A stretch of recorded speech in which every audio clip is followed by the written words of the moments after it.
Hi guys, welcome back to my channel. My name's Brittnee and today I have another chocolate tempering video for you. I have a couple videos on tempering chocolate on my channel already, so if you haven't seen those yet and would like to, check them out. In my video on how to temper chocolate in the microwave, I explain a bit more about the science behind tempering chocolate, and if you're new to chocolate, that can really help you understand things more. In today's video, I will be tempering dark chocolate with the help of a chocolate warming tank. A warming tank is an amazing piece of equipment to invest in because it will hold your chocolate at a consistent temperature as you're working with it. The benefit of this is that once you get your chocolate tempered, you can hold it at its working temperature as you work and you don't have to worry about it going out of temper. And the method that I'll be using with my melting tank is the seeding method. But before we dive into tempering, there are a couple things that I want to mention that I think will be really helpful for you. Oftentimes, when we're learning about tempering, we're only going over ideal circumstances, which can leave us with a lot of questions. For example, a common question in chocolate is that, what if you don't temper your chocolate correctly? Can you still use it? The answer is yes. If our chocolate goes out of temper, or we made a mistake while we were tempering it, or something didn't go quite right, it's not ruined, we just have to temper it again. We temper chocolate by raising it up to a specific temperature, and then cool it down, and then raise it up a little bit more to its working temperature.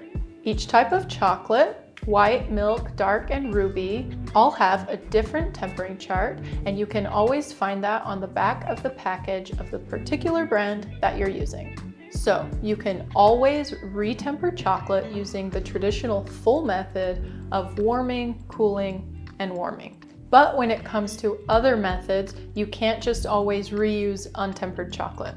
For example, the microwave method only works with tempered chocolate. The seeding method, which I will be using today, can partially be done with untempered chocolate. The portion of the chocolate that you melt can be untempered chocolate, but the seeds that you add in must always be tempered chocolate. And that is because those seeds are the way that we're adding in stable crystals to our chocolate in order to get it tempered. And today, rather than show you with fresh chocolate right from the package, I thought that I'd demonstrate how you can use chocolate that's already been used so that you can see this being done under different circumstances. The other day, I didn't have time to finish tempering this dark chocolate.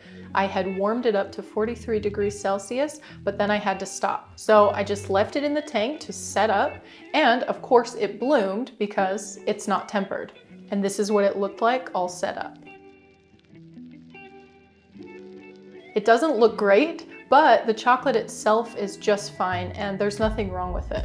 It has no contamination and has been protected with a lid. So to temper it, all I have to do is warm it up to 45 degrees and continue with the seeding method, making sure that the seeds I add in are stable, tempered chocolate pieces. So let's finally get into the actual tempering method. You will of course need a chocolate warming tank. Check out the links down below to see where you can buy one.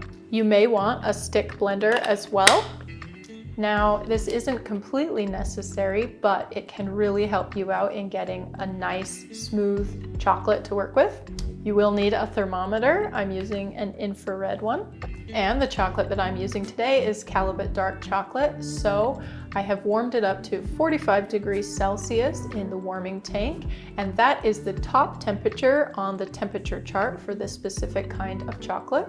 And check out the description below to see temperatures to use this same method for milk chocolate and white chocolate. Now, really quick, something you may not know about chocolate warming tanks is that they actually take kind of a long time to warm and melt your chocolate. So don't expect this to be the quickest way to temper chocolate, but it can be really quick and simple if you plan ahead. Just for reference, I didn't measure my chocolate, but I would guess it's like 1 to 2 pounds. It took about 3 hours to bring up to 45 degrees. Next, I need to get some seeds, and like I said before, your seeds must come from tempered chocolate. And I told you that I'm going to show you how to reuse chocolate. So for my seeds, I'm going to use some leftover tempered chocolate pieces. But my pieces are too big, so I'm going to chop them down really quick into smaller bits. For the seeds, you'll want about 20% of the volume of your melted chocolate. I'm just going to eyeball this because I didn't measure the chocolate in my tank before I melted it.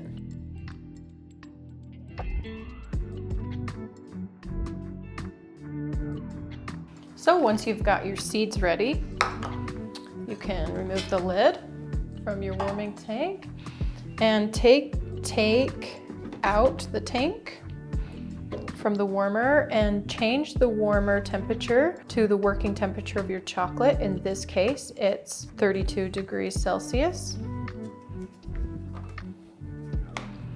And my chocolate is at 45 degrees.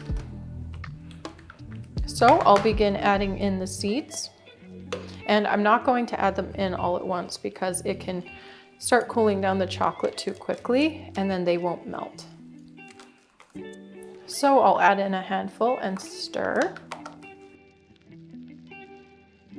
So stirring helps the seeds melt, but movement also encourages stable crystals to form. So stirring the chocolate is really important.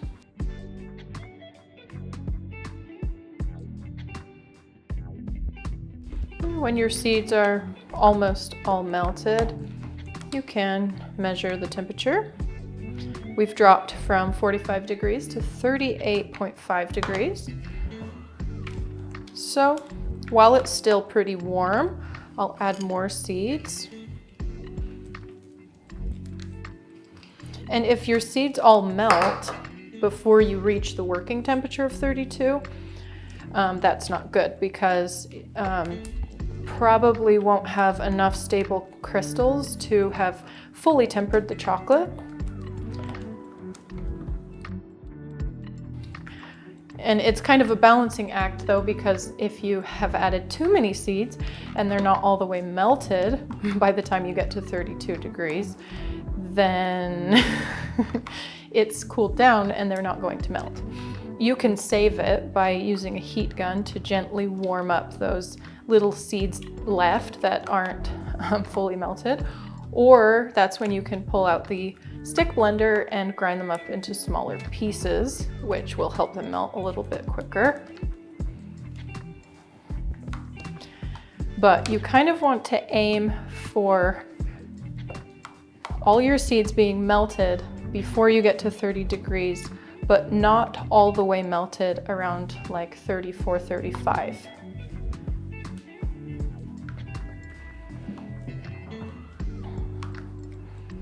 So I guess the goal is to aim for a smooth melted consistency around between 32 and 34. That makes sure that you haven't added too many seeds, but also that you've added enough seeds to temper your chocolate. And we're at 34, and if you can see, there are a couple seeds left, but not too many, not like a ton of seeds floating around in here. I'll try to show you up close.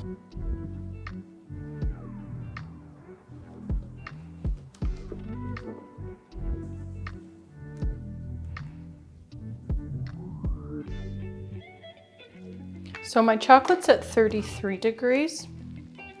I'm going to add a little bit more seeds, but only like the crumbs. And really this is just to make sure, because they'll be really easy to melt. And then I'm going to,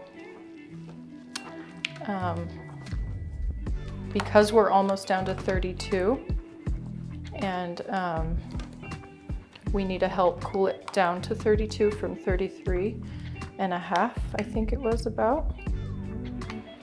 Yep, I'm going to actually put it back on the warmer, which is set at 32, remember? And I'm going to finish it off with the stick blender, which will help get the last of those seeds. So I'm just going to insert it and make sure to keep it under the surface level of the chocolate and blend it until it's smooth.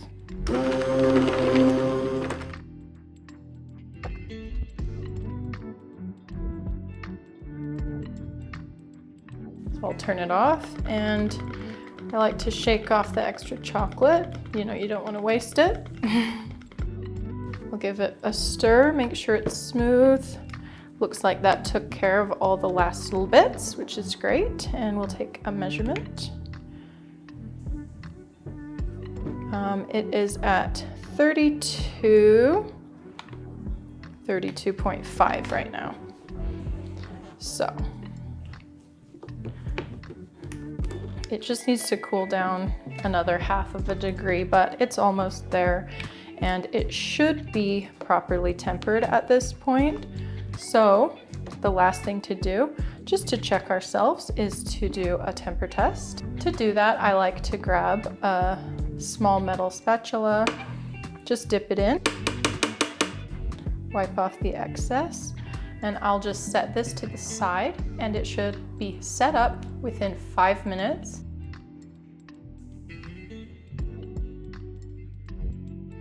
Now, as you guys could hopefully see in that last clip, we've got our temper test. Will it focus? It's looking for my face. Here is our temper test, and as you can see, it has gone from wet and shiny to matte and firm. It's perfectly tempered, which is always great news. Now, one last thing that is really helpful to know is that once you're done making something delicious and beautiful with your chocolate, you may have some leftover. Rather than leaving it in your chocolate warming tank and letting it set up in there, you can actually pour it onto a sheet of parchment paper, spread it out into the most even, thin layer as possible, and let it set up.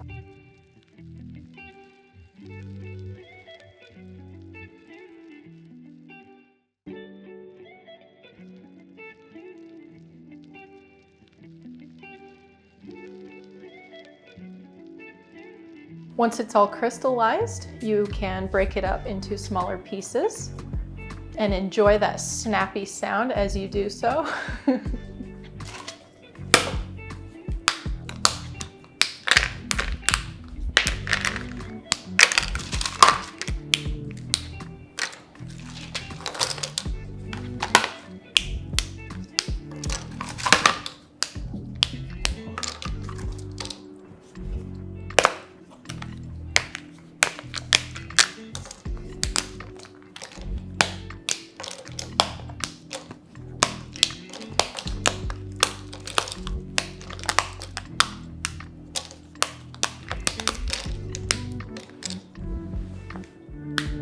Then just store it in an airtight container like a bag or Tupperware in a cool, dry place like your kitchen pantry.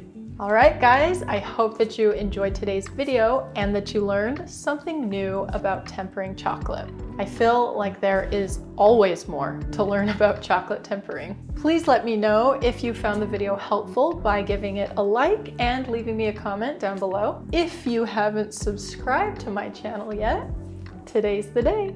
If you'd like to see something else that's sweet, just click on one of these thumbnails. Thanks so much for watching today, and I'll see you soon. Bye.